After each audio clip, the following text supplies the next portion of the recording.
Hello, my name is Clover, and I thought I knew my family until the day they turned my own sister's wedding into a spectacle just to humiliate me. They sat me on a folding chair by the restroom, a joke for everyone else to laugh at, while Mom clapped her hands and said, "It's just a joke, don't be so dramatic."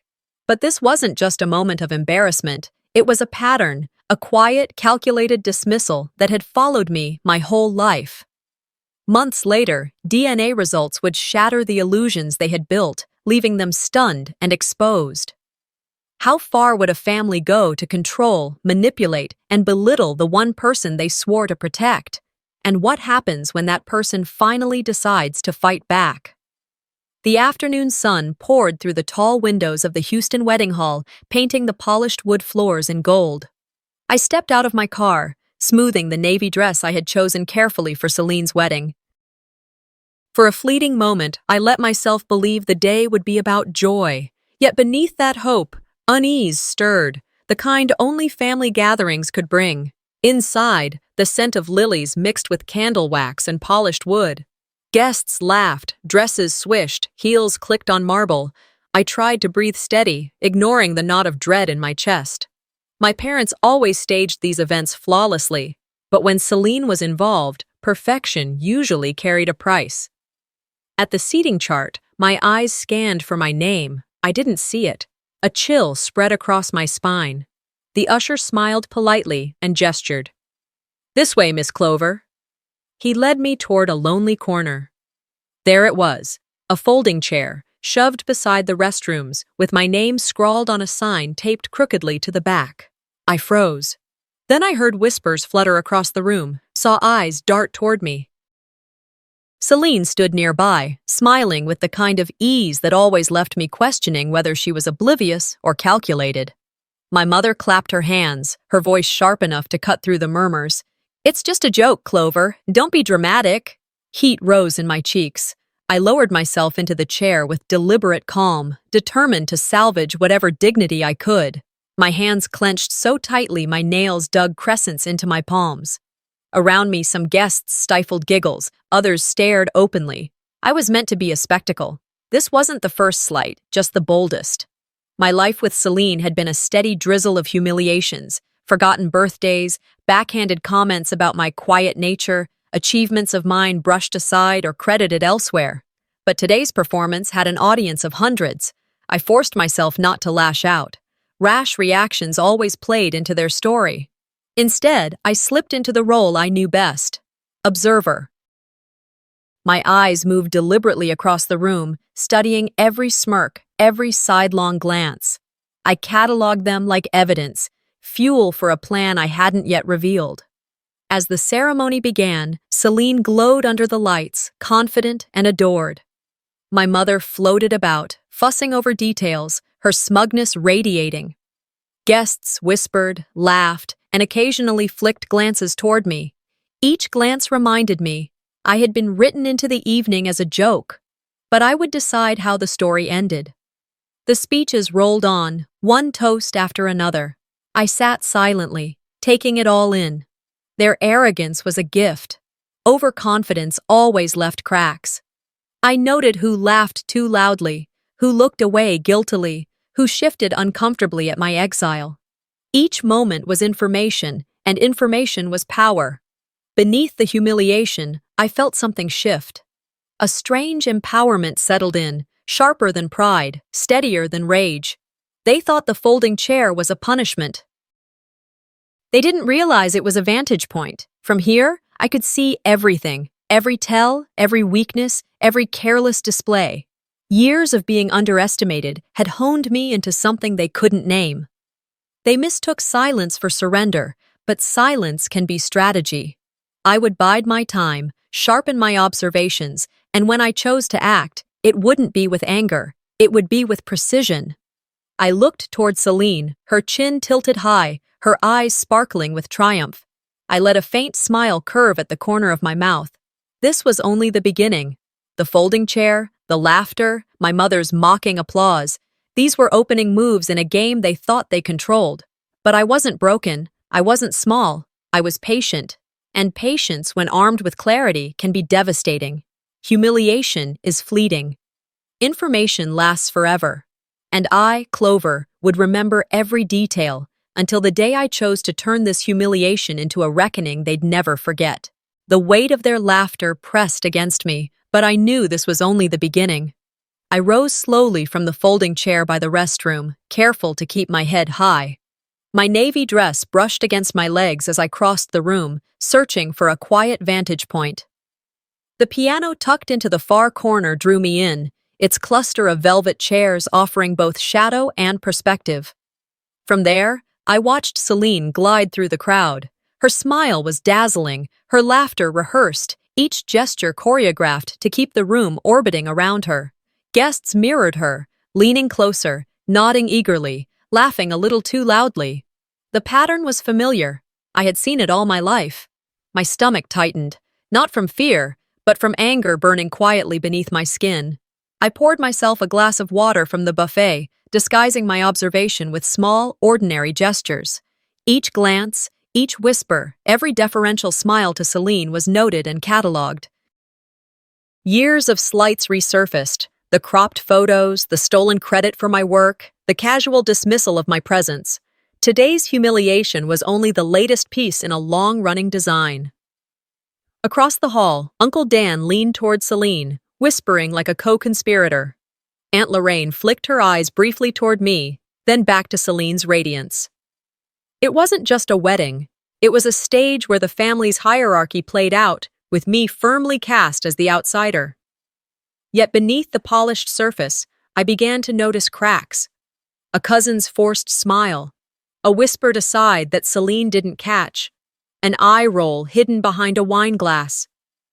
These anomalies were breadcrumbs, proof that not every performance was flawless. Suspicion sharpened my focus. This was more than entertainment. It was control. My mother's approving clap earlier replayed in my mind, sharp as betrayal.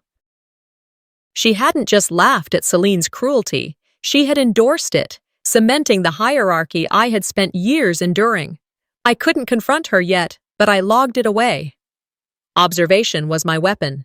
Memory, my defense. The piano keys shimmered in the afternoon light, and I thought of strategies as melodies. Every note was a patient choice, a delayed response, a lesson in precision. Anger coiled tightly inside me, but I knew the danger of acting on impulse. Better to wait, to learn, to strike with calculation when the moment was right. Servers passed with trays of hors d'oeuvres, and I studied the guests' reactions. They echoed Celine instinctively, as though she were the conductor of an orchestra. But orchestras always have weak links, a musician slightly out of sync, a note that falls flat. And I could see them now, the faltering smiles, the hesitation in laughter, the small fractures in the facade. Celine positioned herself near the bride's table, perfectly angled for every camera, every spotlight. It was deliberate, as always, yet when a server dropped a tray, I caught her mask slip, annoyance flashing in her eyes before she smoothed it away. I filed that flicker of imperfection into my mental ledger. Even she wasn't untouchable. As the sun shifted lower, spilling amber light across the floor, my ledger grew longer. Names, gestures, vulnerabilities. This wasn't about confrontation tonight. It was about patience, about building a record that would one day unmask them on my terms. My humiliation was temporary, their arrogance was permanent, and arrogance always creates openings. I drained the last of my water and let a faint smile curve across my lips. To them, I was invisible, dismissed, humiliated, but invisibility has its advantages. From the shadows, I saw more than they realized. Every whisper, every sideways glance, every misstep was a piece of the map I was drawing. And one day soon, I would use it, not with rage, but with precision. For now, I stayed quiet, unseen, underestimated, exactly where I needed to be. The truth was beginning to surface, and I knew I had to be ready. By late afternoon, the sunlight outside had shifted to amber, and the reception hall glowed under chandelier light. Shadows stretched across polished floors as the murmur of conversation blended with champagne pops and the scrape of dessert plates. I lingered near the dessert table, leaning lightly on the linen-draped counter, close enough to see everything without drawing notice. Celine drifted through the crowd with effortless poise. Her laugh was light but rehearsed, her gestures carefully timed to pull admiration. I noticed her subtle glances toward my father, a silent understanding passing between them. My stomach nodded as I registered the choreography, the way Aunt Lorraine's gaze lingered too long, Cousin Ian's smile aimed at Celine but his eyes darting toward me. These weren't accidents. This was a performance, one designed to keep me on the margins. As I watched, years of slights replayed like an old reel. The New Orleans trip where my plans were ignored, the Thanksgiving when Celine's dish earned praise while mine went unnoticed, the constant remarks about me being too sensitive. They had been small, but together they built a lattice of exclusion. Today's humiliation wasn't an accident, it was the crescendo. My pulse quickened, not from shame, but from clarity. The pattern was finally visible. I slipped my phone out beneath the table, jotting discreet notes. Not messages, just mental snapshots. Celine's stories didn't always align. What she told Uncle Dan contradicted my memory, small edits that bent truth in her favor. It struck me that this wasn't just charm, it was strategy. She was rewriting history in real time, shaping perception as carefully as she shaped her smile. The realization sharpened me. Shock turned to suspicion. Suspicion hardened into control. My humiliation could no longer paralyze me, it would fuel me. I watched Aunt Lorraine's strained smile, the twitch of Celine's necklace when she felt eyes on her, the way a guest's laugh faltered under one of her sharp remarks. I wasn't just a spectator now, I was building a case. Years of endurance had prepared me for this moment. My anger wasn't wild, it was precise, coiled like a spring. I knew the danger of impulse. Public humiliation had been their weapon. Observation would be mine. I shifted closer to the buffet, mapping the room in my mind. Who whispered to whom? Who deferred? Who resisted? All of it formed a chessboard. Celine guiding my father into a conversation about the family business looked natural, but I caught the flicker in his expression when she twisted an old story. Even his loyalty wasn't absolute. Cracks existed, and cracks could be widened. For a fleeting second, I longed to step outside, breathe the spring air in the garden. But the room was alive with subtle battles, and I couldn't abandon my post. My mother's laughter rang out, her applause soft but deliberate as she reinforced Celine's dominance. The betrayal burned, but I filed it away. Every look, every movement was a note in the dossier I was building.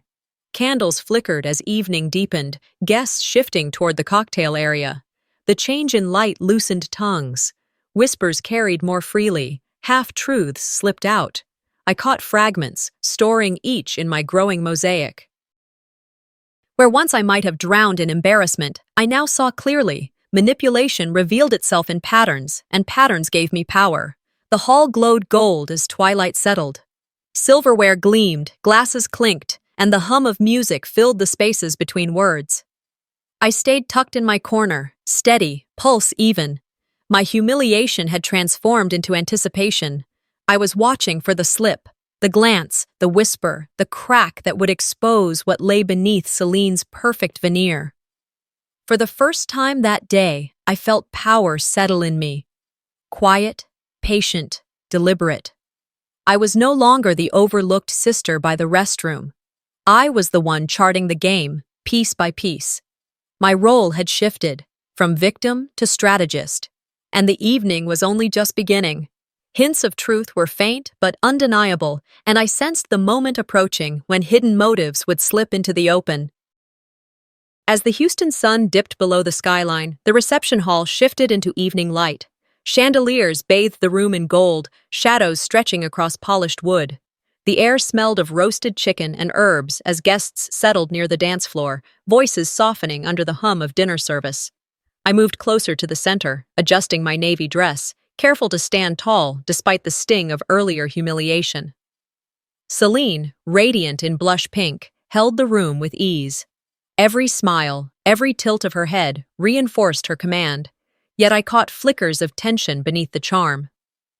My mind worked like a chessboard, cataloging gestures, glances, and whispers that revealed the invisible hierarchy being enforced.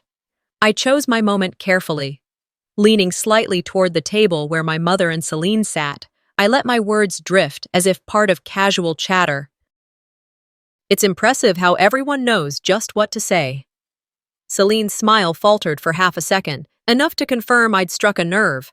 My mother's brow lifted, intrigued. No one else seemed to notice, but I felt the shift. I pressed gently, sipping from my glass. I keep hearing different versions of what happened last summer. I must have missed something. Innocent on the surface, but heavy with implication. Celine's lips tightened. My mother's expression sharpened. Eyes flickered toward me, curiosity stirred. Small, deliberate victories that built my confidence. Their reactions betrayed more than words. Celine's hands clenched beneath the table. Cousin Ian's gaze darted nervously. Aunt Lorraine's laugh faltered. Each small tell added weight to my mental ledger. This wasn't about exposing her outright. It was about planting seeds, nudging just enough to test the strength of their facade. Through dinner, I kept my tone light, weaving subtle remarks into conversation. Funny how memories can differ, I smiled at a cousin. Harmless words, yet when Celine met my eyes, her tight smile gave her away. The discomfort was fleeting, but real. I realized then that confrontation didn't require shouting. It required precision. Dessert arrived, tarts and eclairs glistening under candlelight. I slipped into a seat near the family table, close enough to engage without committing fully. I wonder how much of the story we really hear is the whole truth, I said softly, almost to myself. Guests exchanged quick glances. Celine's composure held, but I caught the faintest flicker of unease. It was enough. As the evening deepened, I tracked every detail: who whispered behind cupped hands, who deferred to Celine, whose laughter strained at the edges. I remembered the years of dismissal, the way my voice had always been minimized, yet here I was, using silence and subtlety to turn the tables. Observation had become my weapon. The hall glowed with shadows and soft music as guests shifted toward cocktails and the dance floor. In that loosening, I caught half-truths, confessions buried in casual remarks. My earlier embarrassment had given way to a sharper state of mind. Every twitch of a smile, every pause in laughter added to the mosaic I was piecing together. Celine guided my father into talk of the family business, but I caught the strain in his expression when she twisted a detail from the past. Even loyalty showed cracks. I filed it away. Strategy demanded patience, and patience was my greatest ally. By the end of dinner, the silverware lay scattered, conversations overlapping. I sat poised, listening, cataloging. I noted who leaned in, who whispered, who forced smiles that concealed irritation. The picture became clearer. A family bound by control, appearances, and favoritism. Yet my subtle hints had already shifted the air. Curiosity, unease, and doubt had begun to stir. I allowed myself a faint, controlled smile. I hadn't exposed Celine, not yet, but I had made my presence felt. Without raising my voice, without a scene, I had unsettled the careful balance of her performance. Tonight wasn't about winning outright. It was about planting threads I could pull later, unraveling her narrative piece by piece. The evening was only beginning, but the stage was set, and for the first time, I felt the power of quiet confrontation, the kind that unsettles more deeply than any outburst ever could. The hum of the reception hall deepened as the evening wore on, the string quartet fading into the background while glasses clinked and voices softened. I felt the current shifting, carrying me forward. After hours of watching Celine's carefully staged performance, I knew it was time to push back, not with anger, but with precision. The chandeliers cast warm shadows across the polished dance floor, highlighting the semicircle of family tables. I positioned myself near enough to watch Celine without appearing confrontational. Dinner was nearly finished. Servers cleared plates and set mint-sprigged water glasses on the tables. I studied Celine closely, the faint tightening at her eyes, the downward flick of her brow, cracks in the mask. Seizing the moment, I let my voice drift into conversation. It's interesting how family stories shift depending on who's telling them, I said lightly, as if musing aloud. Celine's smile faltered for the briefest second. My mother tilted her head, curiosity flickering. Few noticed, but I had planted the seed. I leaned toward my mother and aunt, speaking softly. Do you remember last year? Funny how the details change depending on who recalls it. My mother's fork froze mid-air. Aunt Lorraine's laughter fell flat. I tapped the stem of my glass, steady, measuring every reaction. Their unease was subtle but unmistakable. Bit by bit, I threaded small contradictions into conversation, misremembered timelines, shifted contributions, quiet corrections. To others, it sounded like idle chatter. To Celine, it was a needle. Curious how certain roles get emphasized while others fade, I remarked with a smile. Celine stiffened, her laugh forced. I marked every flicker of discomfort, every nervous glance. When a guest joked about a past gathering, I slid in with a gentle correction. The ripple was immediate. Celine's composure flickered, just for a breath. Confidence swelled in me, not out of pride, but recognition. Precision worked. Dessert arrived, delicate tarts and eclairs. I shifted closer to the family table, poised but relaxed. I wonder how much of the story we really hear is the whole truth, I said casually. Eyes darted. Celine's jaw tightened, her smile taut. My mother's brow arched. The equilibrium was changing, and I felt it. I moved among guests, questions light but calculated, a misplaced compliment here, a subtle correction there. Each one tested boundaries, nudged reactions, and exposed fissures. Celine grew more animated, her laughter edged with strain. Guests noticed, unconsciously at first. The cracks in her control became visible. Silence became my tool. I let pauses stretch just long enough for implications to settle. My tone, my phrasing, even the timing of a raised eyebrow, all sharpened the effect. I didn't need to shout. Influence whispered. The light outside dimmed to a dusky gold. Guests drifted toward the dance floor, their conversations looser now. I anchored myself at the center, calm and deliberate, absorbing every nuance. Each whispered aside, each forced smile added to the map of leverage forming in my mind. Celine tried to steer my father into talk of the family business. I caught the flicker in his expression when she twisted a detail, barely there, but real. Cracks, even among her allies. I logged it silently. The hall glowed in candlelight, laughter wrapped tight around the tables.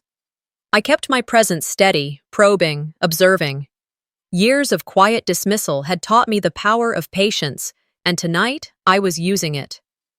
My comments had shifted the balance. Small glances, faltering laughs, careful silences all proved it.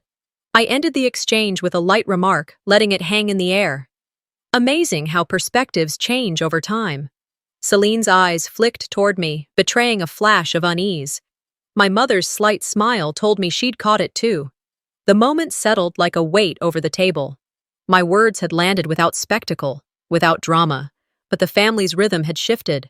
The first cracks in Celine's control were showing. As the first notes of dance music filled the air, guests rose and drifted toward the floor.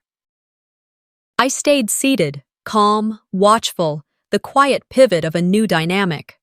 My earlier humiliation had transformed into measured assertion. Tonight wasn't about dramatic confrontation. It was about planting seeds, subtle, undeniable, that would grow into revelations yet to come. The reception hall shifted as dinner ended. Dimmed lights and soft music created an intimate, almost conspiratorial mood. Shadows stretched across the dance floor, leaving pockets of quiet where words carried weight. I moved deliberately among them, calm in appearance, but sharp in focus, cataloging every glance, pause, and inflection.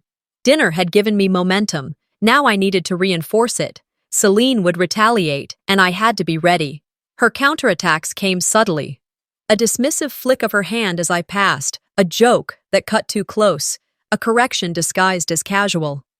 The sting of humiliation pricked, but I held steady. Years of being overlooked had taught me to turn pain into precision. Each jab she threw only revealed her boundaries and her desperation. I sought leverage. Celine's narratives always shifted depending on the audience. Achievements exaggerated, my contributions erased. These weren't slips, they were tools. I began to press gently. I remember it a little differently, I said to a cousin, my tone light. Celine's forced smile cracked for a second, her eyes narrowing. Not a collapse, but a fissure. A thrill ran through me. Not pride, but clarity. Whispers spread. Small corrections and questions turned into ripples of tension. Celine's toast, usually effortless, sounded clipped, her voice tight. I sat serene, noting every tremor in her posture, every forced laugh. The room's balance was shifting, not with drama, but with quiet dissonance. I positioned myself near a quiet cousin, steering conversation so their recollections confirmed Celine's inconsistencies. They spoke freely, unaware they were strengthening my case. Celine noticed, her glances grew sharp, but she couldn't intervene without revealing her unease. The current tilted further in my favor. The hall itself became part of the game. Shadows and soft light created cover for my maneuvering. Guests mingled, but attention gravitated toward the undercurrent between Celine and me. Each correction, each innocent question chipped away at her image. What once seemed seamless now showed faint cracks. Celine's frustration seeped through, tightened jaw, clipped tone, forced brightness. I capitalized, never raising my voice, simply letting the tension accumulate. My restraint was my weapon. What years ago would have overwhelmed me now fueled my focus. The turning point came when a quiet relative mentioned, almost in passing, a detail that contradicted Celine's version of events. It was small, but undeniable. I logged it instantly, knowing it would serve as evidence when the moment came. My pulse quickened, not from fear, but from purpose. Celine's eyes found me across the room, wary, calculating. She knew something was shifting, though she couldn't name it. The hum of music and laughter now carried a charge, an unspoken awareness that the family's harmony had hairline fractures. Guests sensed it, even if they didn't yet understand. I drifted toward the center, offering gentle corrections and observations, always measured, never confrontational. "Funny how memories differ," I said, smiling slightly. Every reaction, hesitant laughs, cautious glances, confirmed my influence was spreading. Celine's control wasn't gone, but it was slipping, thread by thread. By dessert and dancing, the atmosphere was unmistakably altered. Celine tried to maintain her shine, but her movements were sharper, her laughter strained. Family members exchanged looks they once avoided. The facade was faltering, and the cracks were visible. I remained calm, anchored at the center. Outwardly quiet, inwardly resolute. I had turned observation into power, humiliation into leverage. Every micro-expression, every whisper, every contradiction was now part of a map I commanded. The night had shifted in my favor, not with an explosion, but with a steady, undeniable recalibration. As the music softened and the crowd thinned, I felt the culmination settle. My strategy, measured, deliberate, relentless, had reshaped the room. Celine's carefully woven threads were fraying, and I was ready to pull them together into a truth no one could ignore. The mood in the reception hall shifted as dessert plates were cleared. Shadows stretched across the polished floor, and the murmurs of guests carried an undercurrent of curiosity. The cracks I had been nurturing in Celine's flawless facade were beginning to show, and I felt the moment for exposure arrive. I moved deliberately toward the center of the room, calm but focused. Beneath my navy shawl, I carried the small folder of photographs, documents, and whispered recollections collected throughout the evening. From this vantage, I scanned the faces around me. Relatives leaning closer, eyes curious, lips pressed tight with skepticism. The air was charged, expectant. Celine's laughter, once effortless, faltered. She stumbled in her stories, correcting details she had long rehearsed. Her posture stiffened, her confidence cracking.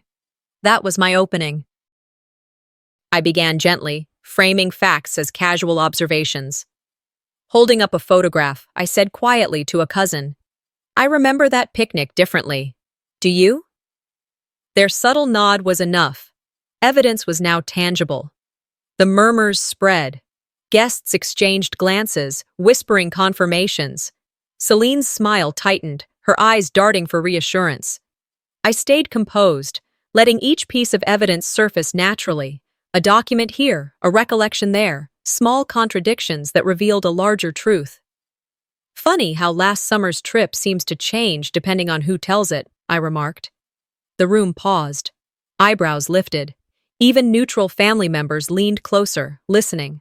Celine tried to recover, Jokes, explanations, reassurances, but her rhythm faltered. Her words sounded forced, her confidence gone.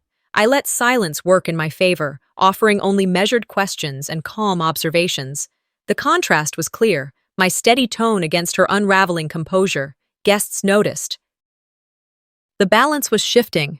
With patience, I layered the details, photos matched against memories, stories corrected with documents, family members corroborating without realizing the weight of their words.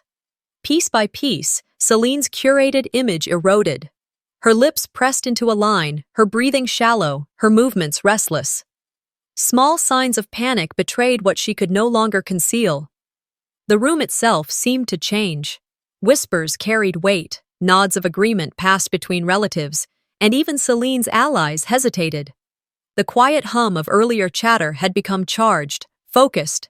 My role was not to shout, but to guide, each statement placed with care, each silence allowed to linger. Truth did the work for me. Finally, the tide broke.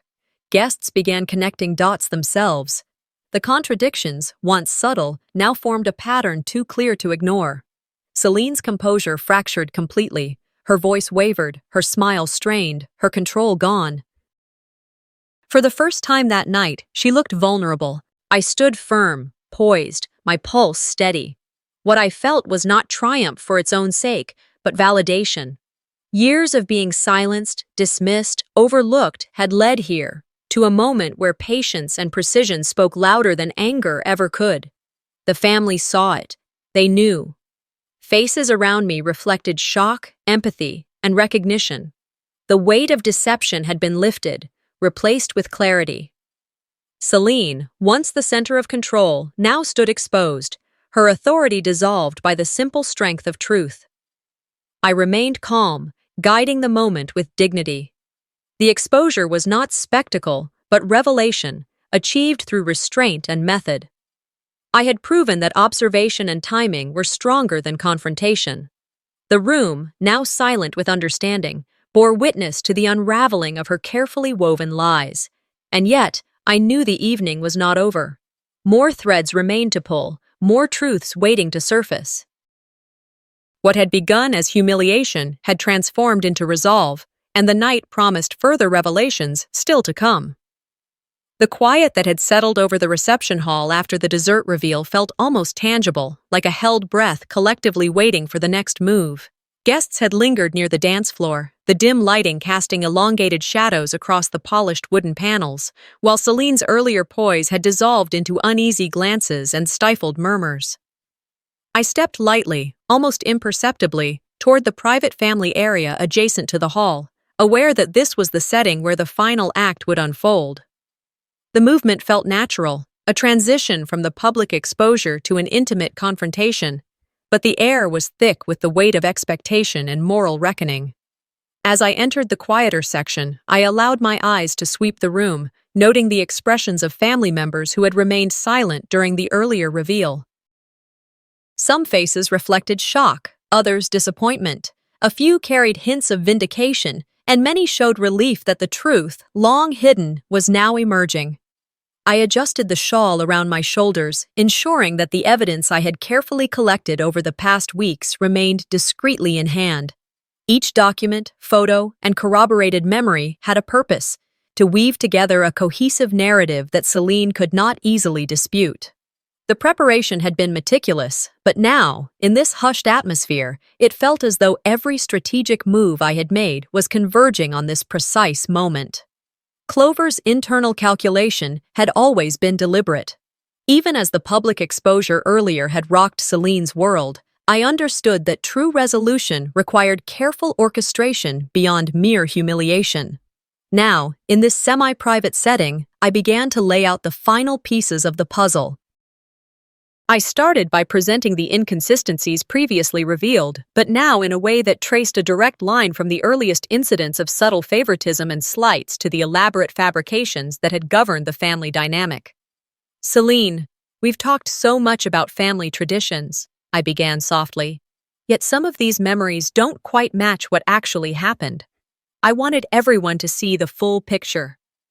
I spread the documents carefully across a small table, maintaining a composed demeanor while allowing the evidence to speak for itself. The reactions were immediate but restrained. Eyes widened, some lips pressed together to hide disbelief, and several relatives exchanged whispered questions about events long assumed as fact. The cascade of understanding among family members created a resonance of moral clarity, a collective recognition that deception had been present and persistent. I watched Celine's posture stiffen, her usual control faltering as she attempted a response that faltered into near silence.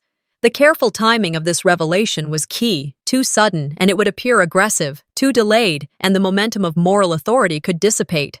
I had measured it perfectly, allowing every glance, every nod, and every subtle gasp to reinforce the gravity of the truth. In the process of laying out the evidence, I observed the subtle ways in which family members began to assert accountability. Some expressed disappointment directly, articulating consequences in measured tones. Others proposed practical actions, revisiting financial decisions, reviewing past promises, even consulting legal guidance where appropriate. The room, once vibrant with polite celebration, had transformed into a stage of moral evaluation. Celine's attempts to redirect attention, to explain away discrepancies, were met with polite but firm scrutiny. Each response she offered only reinforced the legitimacy of the evidence I presented, and the clarity of her past actions became increasingly undeniable. I maintained my composure throughout, focusing not on triumph, but on fairness. The emotional weight of being ignored, belittled, and dismissed over the years had been transformed into careful, strategic action that allowed for resolution without personal vindictiveness. "It's not about revenge," I said quietly, catching Celine's uneasy gaze. "It's about accountability. We owe it to each other, and to ourselves, to acknowledge the truth." The phrasing was deliberate, a bridge between justice and emotional reconciliation, and it resonated within the room. Several family members nodded, quietly affirming that the path I had taken was measured and morally grounded. Celine's public influence had already diminished, but here, in this smaller, more intimate space, the final layers of consequence settled over her.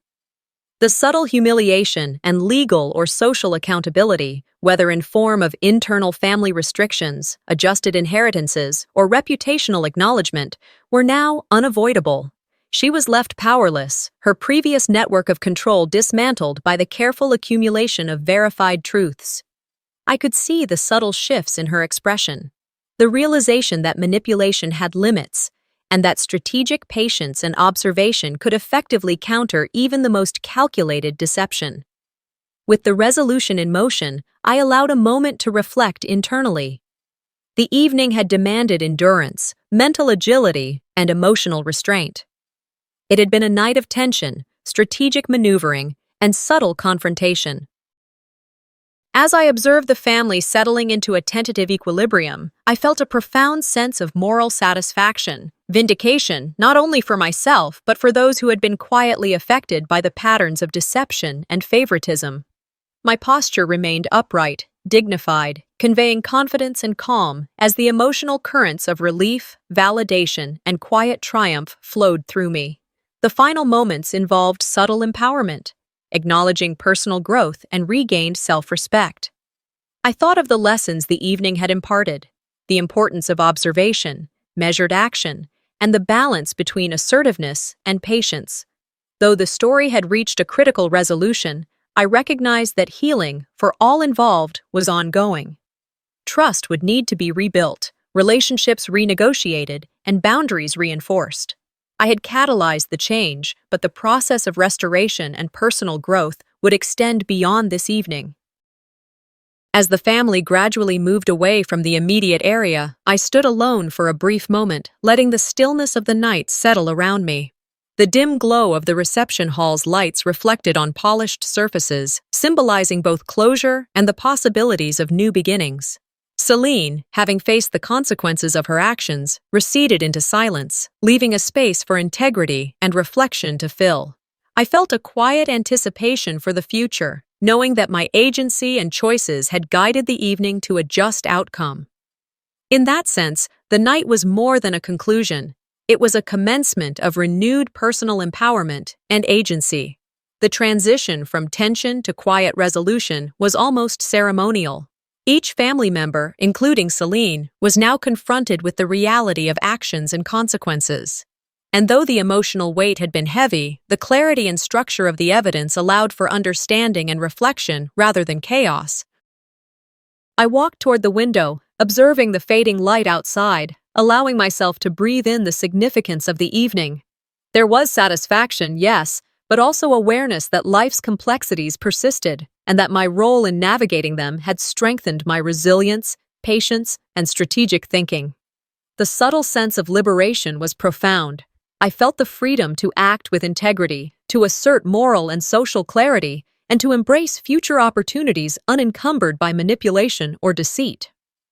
The family's attention gradually shifted to mundane conversations, yet the undercurrent of awareness remained. I had not only restored a measure of justice, but had also affirmed the importance of measured, thoughtful action in confronting long-standing injustices. The evening's events would be recounted in the family's collective memory, a demonstration of accountability, observation, and the power of careful, assertive action. Though the resolution had reached its peak, the personal reflection that accompanied it suggested ongoing growth. Healing, trust, and familial respect would continue to evolve, but the clarity of action and the moral satisfaction derived from careful strategic execution were now firmly established. The experience solidified my confidence, reinforced the value of patience, and highlighted the necessity of intelligence, discretion, and empathy in navigating complex family dynamics. Every choice made had contributed to the broader arc of justice, personal agency, and ethical resolution, leaving a sense of accomplishment that was as much about integrity as it was about vindication. The drive home from the reception was quiet, the Houston skyline fading behind me as the warm evening air mixed with the lingering scents of magnolia and freshly cut grass. My hands rested lightly on the steering wheel, fingertips tracing the smooth leather, while my mind replayed the events of the evening like a carefully edited film. The tension, confrontation, and ultimate vindication at the family gathering were still vivid, but now they had begun to settle into a sense of clarity that felt almost surreal. I could feel the gradual release of tension, each mile home softening the residual anxiety that had accompanied me throughout the night. The city lights twinkled like distant stars, indifferent observers to the moral reckoning that had unfolded just hours before. Arriving at my home, I paused in the driveway, taking a deep breath as I opened the car door. The quiet of my neighborhood at this hour offered a stark contrast to the controlled chaos of the evening.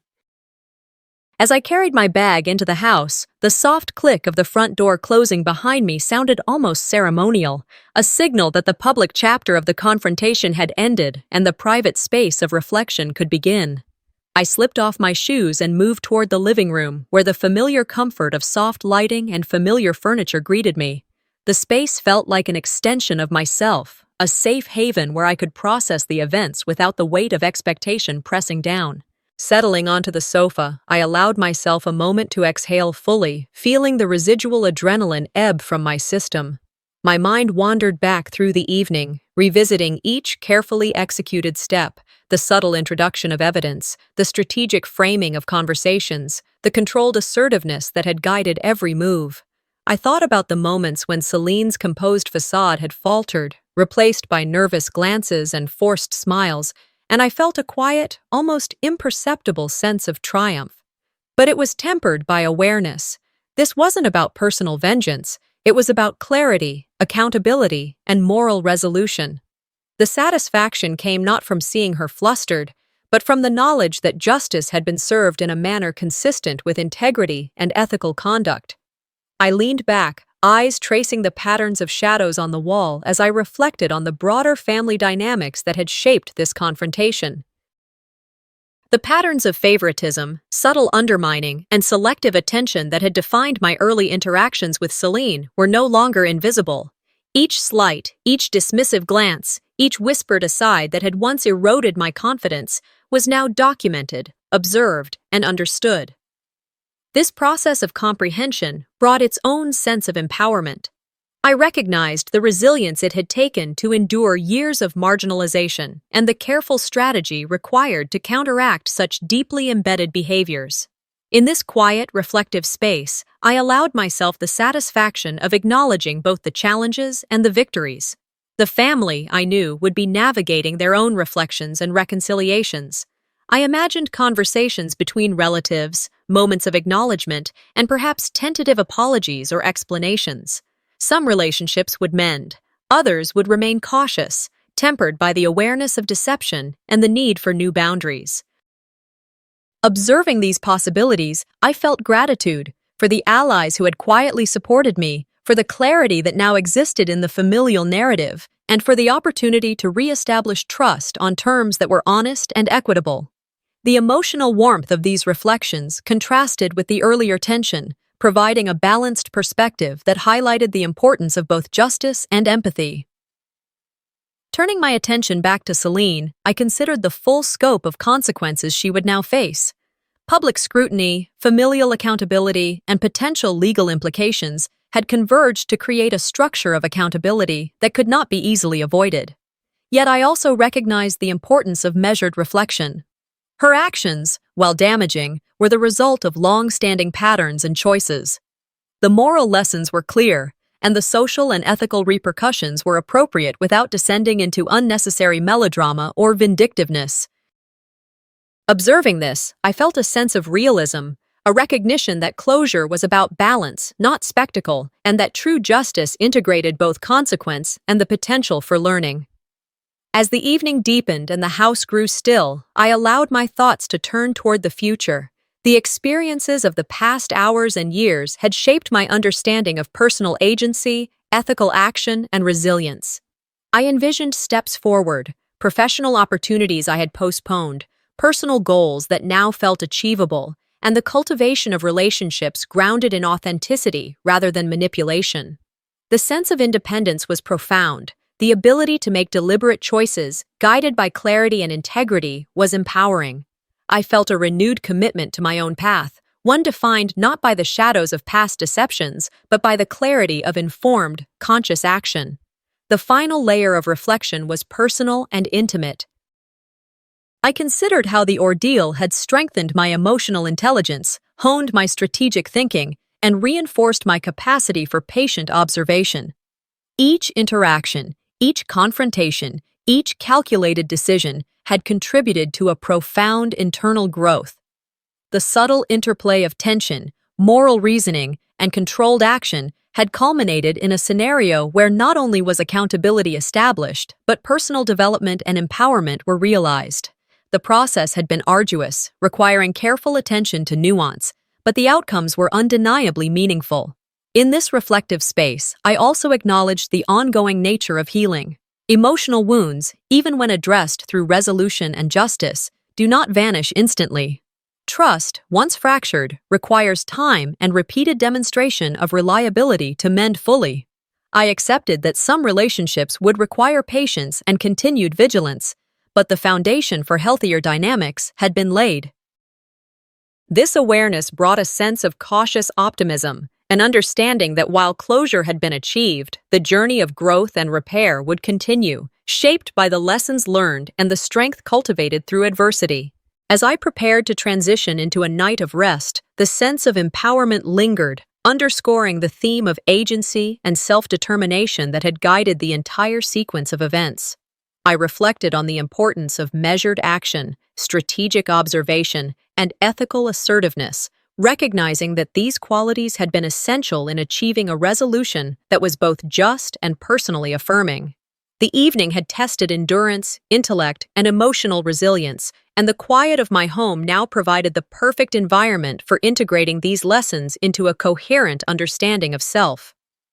Finally, I allowed a moment of gratitude to permeate my thoughts. Gratitude for clarity, for the support of those who understood, for the opportunity to act decisively and with integrity. The challenges of family dynamics, the manipulations of the past, and the tensions of the evening had all converged to provide a comprehensive lesson in agency, accountability, and ethical action. In this quiet reflection, I felt the gentle release of tension, an emotional closure that was authentic yet nuanced, leaving room for ongoing growth, personal development, and the cultivation of trust and respect in the relationships that remained important to me. Though the night had closed on the confrontation and resolution, it left a lingering acknowledgement.